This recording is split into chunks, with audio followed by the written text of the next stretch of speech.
Welcome back. It's your voice, your vote. Voters in New Mexico will be asked this election to vote on 3 bond questions. If approved, the bonds would fund improvements at senior centers, libraries, and schools.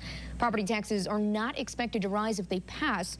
General obligation question C would offer funding for improvements at NMSU. Joining us to discuss it is NMSU President John Floros. Thank you so much for being here. Thank you for having me. What would the passage of this bond fund at the university? It will fund a series of buildings that will address 2 basic questions about health and our health system, and the second is agriculture and our food system.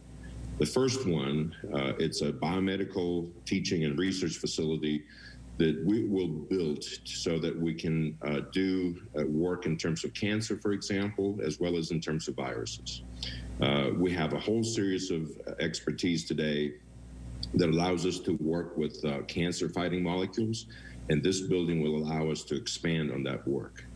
In terms of viruses, again, excuse me, we have a series of expertise on campus that we're doing work right now on viruses similar to coronavirus, from Zika to other things, and that will allow us to move into an area to test viruses for the future.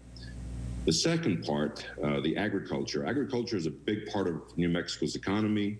We will support a big part of that, and that's the livestock industry with $2.2 billion, but also the rest of agricultural industry with the $3.2 billion GDP. We're also going to support water conservation, water quality, and other things, but the majority of it has to do with how we improve our teaching, our research, and how we help our industry and our communities to feed themselves as we move into the future. Tell us a little bit about why this funding is so essential to achieving those goals and to working in those fields. It's absolutely essential because New Mexico has this particular mechanism to fund facilities for public universities. In other states, it's a different mechanism. Here, we put it out for a vote to the public. So if the public says yes, we will have the ability to bring that money in, to build the buildings, to train our students for a better future for all of us in terms of health and in terms of food and agriculture. If the people vote no, their taxes are not going to go down. Instead, what will happen is they will pass on the decision making to the legislature, and the legislators are going to make the decision as to how they will really apportion that money.